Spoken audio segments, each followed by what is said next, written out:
another exciting episode of the Million Dollar Peddlers. I'm Papergoy, and this is the last bonus Monday haul video of the year. So hopefully you enjoy it. I'm going to go a bit of a deep dive into what I bought and why, and how I found it. And this is a bit of a tip for people out there. So what I ended up doing, we're right near the end of the year. I checked the estate sales, didn't really see anything of much interest to me there. And so just kind of out of habit, I clicked on Rochester Craigslist garage sales, and something came up for a photography, it's almost like a photography club down in the arty section of town. It was down there, and they said, hey, we've got ourselves a sale. And I took a look at the pictures, and there were pictures of camera lenses and camera bodies and old film and all that kind of stuff, and looked like some good stuff there, but not things that I know. And then one of the pictures had some books with a sign above it that said books $1. And I said, well, I've got to go to the sale because I do know something or other about books. I don't know anything about the rest of it, but who knows? Maybe some stuff's priced to sell. They had dark room equipment, etc., etc. So I walked in. They had gigantic dark room equipment. They had all kinds of camera things that I don't even know. I took a look at some of the lenses, which I know nothing about, and they're asking $125 on a lens. Got good brands that I've heard of, Canon, Epson, some other brands. And I said, probably some really good deals there, but I don't know the first thing about them. So then I started walking around the room. They had film, which is a bolo. Some of the older film can go well, but they were asking $5 to $10 for a roll. I don't know the first thing about film to buy it at that price. Now, had they been asking $1, $2, I would have bought the stuff and taken a chance on it. At $5 for a roll, I don't know. It could have been an incredible deal, but I'm not going to worry about it. One interesting thing about this sale was you needed proof of vaccination to be allowed into the building. They had the building locked. I had to wear a mask, and I had to show proof of vaccination. I don't know if that's a trend or if that was just a one-time thing because of the area it was in. I really don't know, but they did check my card before they even let me into the sale. So then I saw the books, and they also had some camera manuals. And this is a minor bolo, our camera manuals. They wanted $1 a piece for books and camera manuals. So I took myself a chance over here, and I bought a few camera manuals. And these are really neat because you get back into Kodak Pony camera and all this stuff from back in the 1950s, 1960s. This over here, if you take a look at this one over here, that's a really old one over there, Brownie, probably 1920s, I would guess. I've had things like that before those actually sell. And a really good thing about buying the Kodak stuff is I have a Kodak section of my store because, international headquarters are in Rochester, New York, where I live. So I find Kodak stuff all the time. So these things will sell more so for me than possibly for you, just because I have clientele that wants that kind of thing.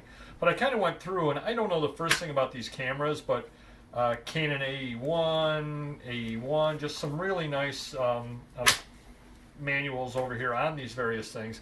And like I said, the Rebel, I think that's the one that Andre Agassi advertised, as I recall, 1996 on through. Figure for $1 a piece, you can't go wrong. I'll list them all. They will be long tail in that you have to have somebody rather that has that camera and needs a manual for it, but you can't really go wrong. So I ended up spending $46 overall. A lot of different camera manuals were part of what I bought in there. Then I ended up buying this over here, DuPont Photographic Papers booklet, just because I went through it and it has some of the samples of the paper and all that kind of stuff in there. And so I said, this is graphic enough that people will probably want to end up buying this from me as well. And then the rest of this box over here, I don't know who Cynthia Brumback is, but I took a look at it. It's got some nice photos in it, which made me want to buy it, type deal. And so I figured it was originally priced at $5. They're asking $1 on it. Hey, I'll take a chance on that. Can't go wrong. I'm not going to lose money on that. Another neat little item. And this is something that I look for regularly. If you take a look at this, this is a self-published manual on how to do pinhole cameras and the results of it and all that kind of thing. And my thought is there cannot be very many of these made whatsoever. So certainly you can get $20 to $25 out of something like this because it's probably the only one ever going to come to market.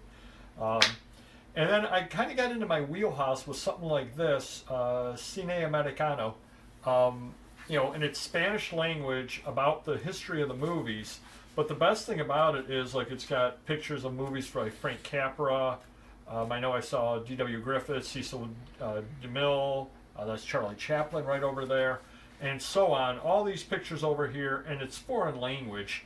So that tells me that there's probably not going to be a lot of these available in America. Now, this may be available on some of the other eBay sites, but one of the big advantages I have is if somebody has this available on eBay Spain, you have to pay for the shipping over. So I can definitely undercut them on price, and I paid $1 for it, so you can't go wrong.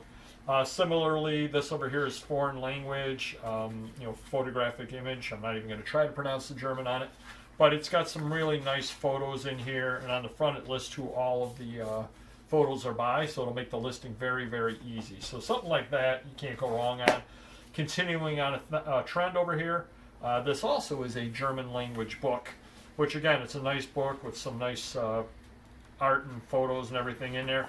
And I just figured something rather like this for $1, even if it's available cheap on Amazon and other countries, you got to pay for the shipping. So that gives me a definite advantage. Also, as I mentioned on the live show, which you should definitely check out if you don't regularly, 7:30 p.m. Wednesdays Eastern, I bought a lot of German language books. So putting this up will tie into the other German language books that I have. And it'll drive traffic, and it'll drive traffic for the art books I have, etc., etc. And then although these kind of tie into the manuals, these are like larger brochures or catalogs type deal for various Canon cameras.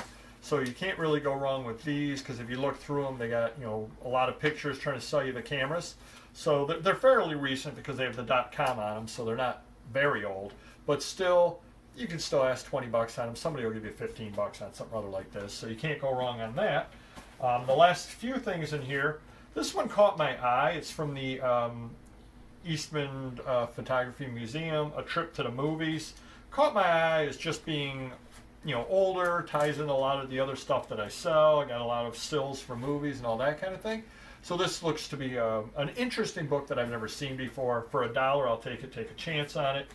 Another foreign language one, Giada Ripa di Miana, Private Space. This is another thing that ends up selling when you get down to it, and this is for an art exhibit of a guy had of his photography. However, it's, I believe, in Italian, so it's not going to be very common over here. So another reason why I bought that. Point and shoot, another thing here that ties in. Oh, this is actually another, a lot of photos in it for an exhibition that photographers had. So again, these things are limited number of these are made, and it lists the various people that are contributing to it. So you can't go wrong with something other like that. You just put your price on it and you wait, and it will sell at some point. The Imperfect Miracle, I'm not even sure actually why I bought this. I don't think this was supposed to be in my pile, but I guess I just kind of accidentally picked it up, so we'll make do. I guess the lesson to be learned is go over your pile a second time before you walk up to buy it, but I got something that I have no idea, and I watch this be the best thing out of there. Who knows? Here's another one that I probably didn't really want. So again, I wasn't paying a lot of attention there, so I ended up buying 2 books that I didn't even know I was buying. So, but at $1 a piece, you're not going to lose money, and I guess that's kind of the lesson to be learned out of that. Do pay attention when you're buying things. But this over here was the main thing that I bought. I was very happy about. Now you take a look at this, and you say, Papergoy, what is this? Why did you pay $1 for this? I mean, take a look at the condition of this. I really wish my photographer was paying attention so he can make sure that this is in focus. But anyway, so we got this over here for $1. Look at that. The cover comes off it. Who's going to possibly want this? But then you take a look inside and take a look at what this is. Just all of these different price lists of all of these trimming boards and brochures galore on Kodak for $1 for this entire thing. Now, what I may end up doing, depending upon how well I want to sell it, I'll probably take it apart because it's just all in there, 3-hole punched in there. And I have no idea how many there are, but there have to be 40, 50 different things like this, Kodak color prints, etc., etc. So these various brochures, I'll put them on for $20 a piece and probably end up getting $10 to $15 a piece out of them. to pay $1 for something rather like this. But this had been sitting there for quite a while. I mean, this was the second day of the sale, middle of the second day of the sale.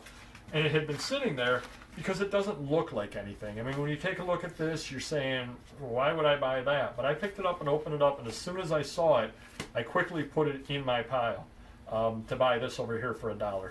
So sometimes you have to go outside of what you would think that you would want to be buying. Again, in that it was for photography. I don't deal in photography, but I do deal in books, I do deal in manuals, I do deal in brochures. So it wound up just being a bonus type buy in an area that I wouldn't normally end up buying the stuff. Very, very happy with the purchase. And like I said, $46. Well, I should only spend $44. I got 2 items I didn't know I was buying, so do pay attention out there. But $46 for all of this stuff over here, you absolutely cannot go wrong. Now a lot of it is long tail. I will warn you that if you get a deal like this, don't expect to be moving the stuff very, very quickly. You have to find the right person that either collects or, you know, they may have the automatic 35F Kodak camera and they need the brochure to go along with it. Whatever the reason why, you will end up selling these things. But when you're only putting $1 into them and you're going to be getting $20, $25 out of them, I mean, literally with fees, shipping, because I do offer free shipping, I sell 3 items out of this entire box. I'm out of it. And this is not a deal that's out of the ordinary when you deal with secondhand goods. So hopefully that helps you some. Hopefully that little bit of a deep dive into what I bought and why I bought it and how I went to something that I wouldn't normally have gone to does help you some. Do hit the like button if you could. Do subscribe if you haven't already. We're going to try to bring you more haul videos into 2022 with a deep dive into what they are and why we bought them, how we got them, all that kind of thing. Because, you know, a lot of channels will just show you, oh, I got this for $1, it'll sell for 25. Oh, that's wonderful. But why will it sell for 25? Why did you buy it? How did you source it? That kind of deal. So we want to give you a little more than some of the other channels do out there to kind of help you out. So thanks for supporting us in 2021. Thanks for your future support. And we will see you into 2022. See you next video.